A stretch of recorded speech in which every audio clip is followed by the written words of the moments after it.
visions through my dreams, seeing myself swimming in the universe. My ancestors gave me gifts to read cards, predict and heal. My name is Daphne, but spirit calls me Babylon. Angels communicate through numbers. Intuition is so deep. The gift I fully embrace within.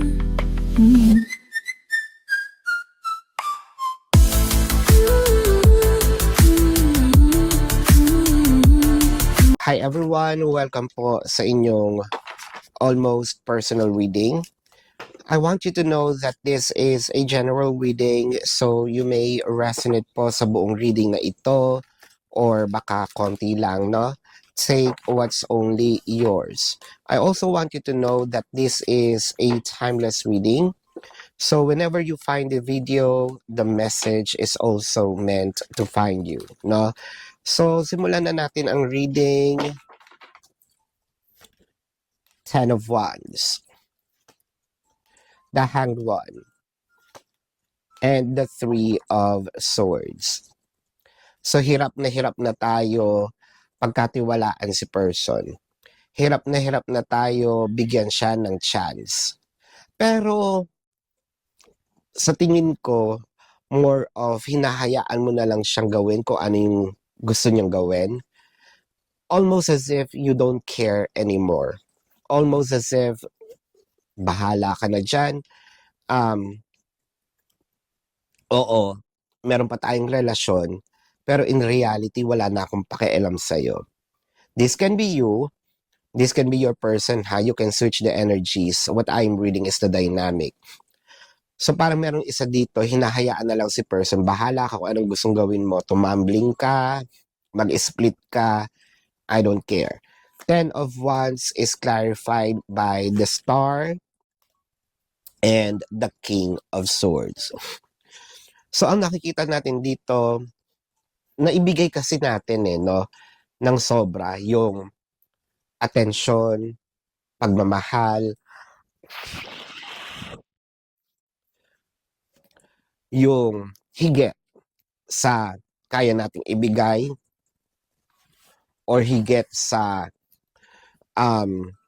hinihingi ni person.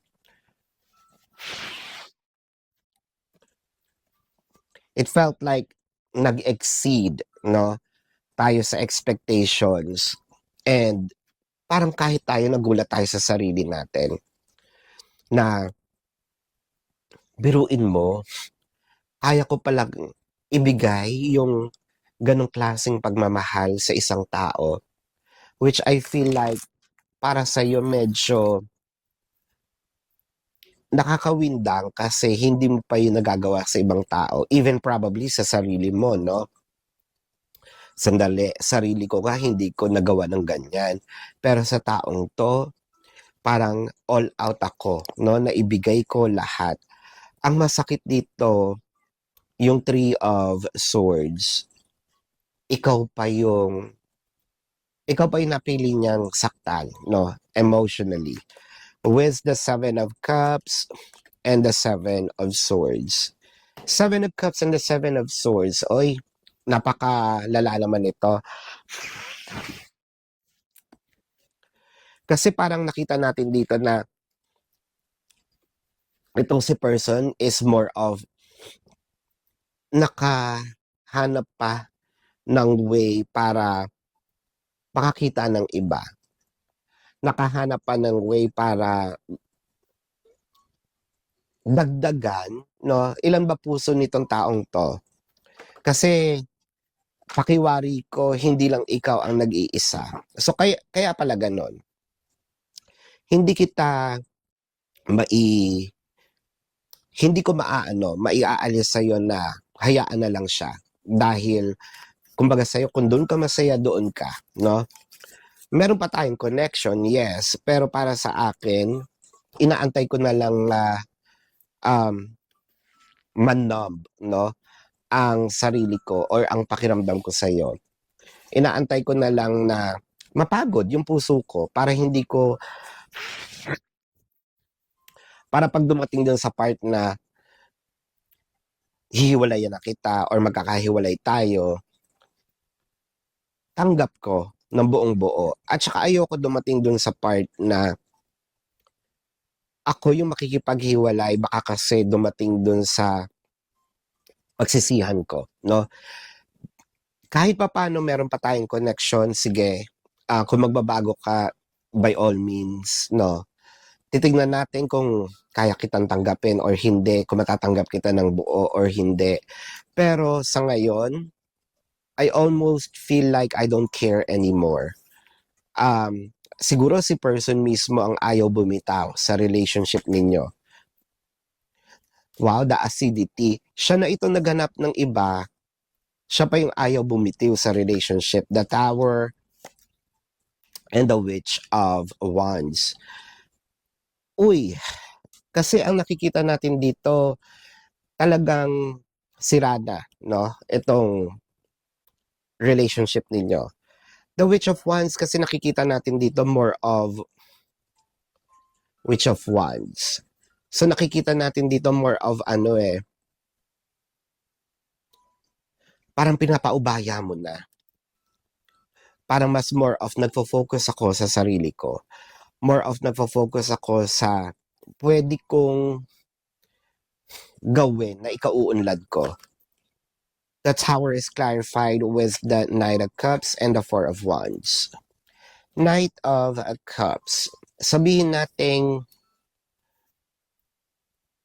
siguro you're basically holding on to the relationship because of yung mga naipundaran yung gamit. Oo naman. Bakit ibibigay ko sa iyo, 'di ba? Oo naman. Bakit ipapaubaya ako sa iyo? At oo naman, ako yata ang nagpagod niyan, no? Ikaw na lang yung nakikihati.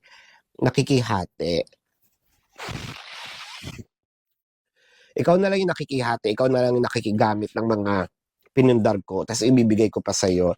Masyado ka naman siniswerte. So, since parang baka magkagulo kapag kinuha ko to lahat, yeah, I'm staying. I'm letting you be, no? The Lovers, the Enchantress, and the Seven of Swords. Are you also just faking the love? Because nakakakita tayo dito na halos ayaw mo nang i-touch, no? Etong relationship na ito. Parang wala ka nang, hindi na siya mahalaga sa'yo. The Seven of Swords showed up. Baka kasiguro naghahanap din tayo na ng iba, no? Nakapalit ni person. The Ten of Pentacles and the Nine of Pentacles. Feeling ko meron na rin tayong somewhat nagugustuhang ibang tao. Hindi lang natin pinupursue, no? Hindi naman masama yun. Nagugustuhan mo lang naman. Wala naman kayong relasyon ng taong yon. Siya naman ang nauna. Hindi naman to mangyayari kung satisfied ka sa relasyon ninyo, 'di ba? With the Seven of Cups and the Temperance. Seven of Cups. Yeah, I feel like you're already seeking options, pero hindi ito magtatagal. I feel like siguro this might be the end of this relationship. Kung meron mang connection sa inyo, it could be the anak, it could be what? The ari-arian. It could be friends na nakapaligid sa inyo, yung mga family members na naging close na. But with the Temperance, siguro, no, may chance na mag-i-stay si person at gugustuhin niyang i-pursue ka. Pero parang sa'yo, pagod na, no? Pagod na ako. I don't wanna continue anymore. Bahala ka kung anong gusto mong gawin, but I'm done with it. So this is your reading. Kung kayo nakaka-resonate, let me know sa comment section. Kung kayo po ay merong mga tanong, Sa description box ng video na ito, there is a link. Click the link, you will be routed to my website. Nandun po yung name, number, QR code, amount per question. Take advantage of the 4 questions plus 1 kasi discounted po yun. And if you want to book a private reading, nandun din po siya. Now, let's check the zodiac sign of your person. This can be their sun sign or a placement in their chart. Sagittarius, Scorpio, Taurus, Virgo, Gemini, Aquarius, Leo, Libra, Scorpio, Pisces, Cancer, Aries. Yan. So this is your reading. Maraming salamat. Love and light. Namaste. See you po sa susunod na readings. Goodbye.